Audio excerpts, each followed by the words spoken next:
आलमी शोहरत याफ़्ता डिघे कद जो मालिक मोहम्मद आलम चन्नो। मोहम्मद आलम चन्ना 1956 ईस्वी में सिंध जे तारीख़ी शहर सेवण जे ॻोठ बचल चन्ना में पैदा थियो। नंढपिण खां वठी हुन जो कद आम इंसाननि जे मुक़ाबले में गैर मामूली वधंदो रहियो। संदसि ॿियनि सभिनी भाइरनि ऐं भेनरुनि जा कद आम हुआ। आलम चन्ना जो तालुक एक गरीब सिंधी घराने सां हो। घणो तालीमी याफ़्ता कोन हो। उन जे घराने जा मर्द मशहूर सूफ़ी बुज़ुर्ग लाल शहबाज कलंदर जा मुआतकद हुआ। शुरुआती तौर नंढी वॾी मज़दूरीअ खां पोइ आलम चन्ना वधीक वक़्तु सेवण में कलंदर जी मज़ार ते गुज़ारियो। हिन जे ज़िम्मे मज़ार जे कुछ हिस्सनि जी सफ़ाई ऐं संभाल हुई।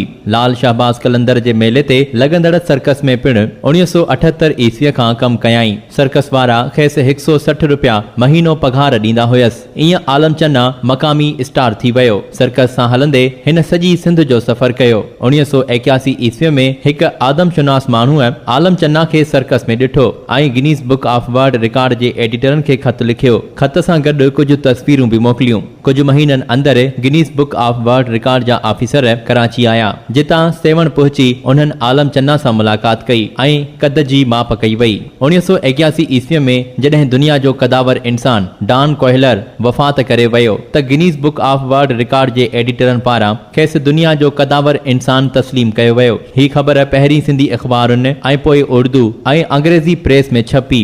आख़िरकार सरकारी टीवी PTV ते इहा ख़बर नशर थी।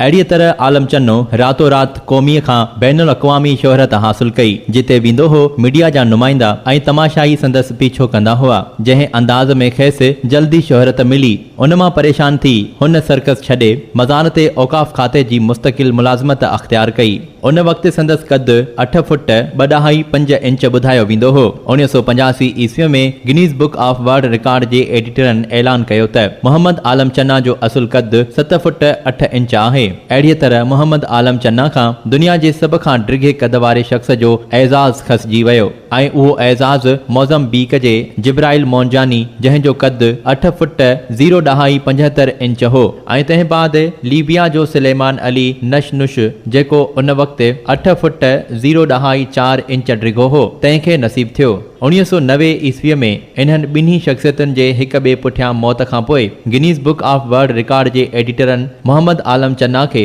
हिकु भेरो ॿीहर पंहिंजे 1991 ईस्वीअ वारे एडिशन में दुनिया जे सभ खां वॾे कद वारे शख़्स तौरु तस्लीम कयो। मोहम्मद आलम चन्ना अमरीका, फ्रांस, कैनेडा, जापान, गॾियल अरब अमारात समेत दुनिया जे सभ खां वधीक मुल्कनि जो दौरो कयो। उन्हनि मां अक्सर मुल्कनि खेसि पंहिंजे मुल्क जी शहरियत जी आश कई, जेका हुन पाकिस्तान सां मुहबत जे करे रद्द करे छॾी। खेसि सॼी दुनिया मां 300 खां वधीक एवार्ड ऐं एज़ाज़ पिणु मिलियसि। आलम चन्ना उन वक़्तु बि मज़ार ते मुलाज़िम हो जॾहिं 1983 ईस्वीअ में जनरल ज़ियाउल हक़ जी आमरियत ख़िलाफ़ सिंध में जिदोजहद पई हली।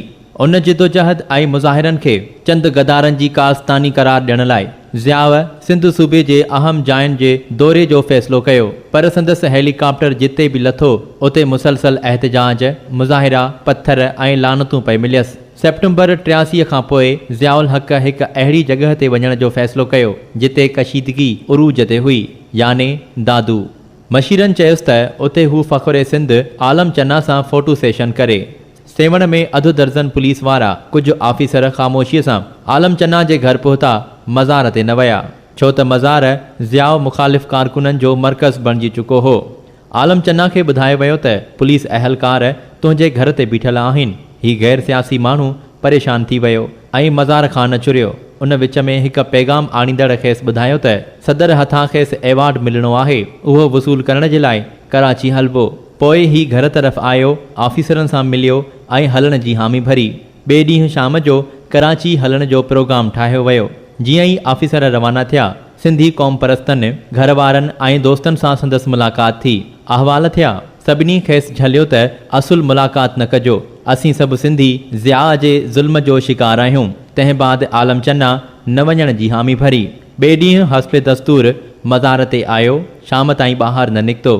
ऑफिसर आया, कलाकनि जा कलाक ॻोल्हींदा रहियसि। नेठि मायूस थी ख़ाली हथें कराची वापसि थिया। अलाए छा ज़िया खे ॿुधायो वियो, पर हिन मशहूर सिंधीअ सां ज़िया खे मिलण जो जुनून बरक़रार रहियो। 1985 ईस्वीअ में वरी खेसि आलम चन्ने सां तस्वीर कढाइण जो शौक़ु जागिस। उन वक़्त ताईं आलम चन्नो हिकु हक़ीक़ी स्टार बणिजी चुको हो।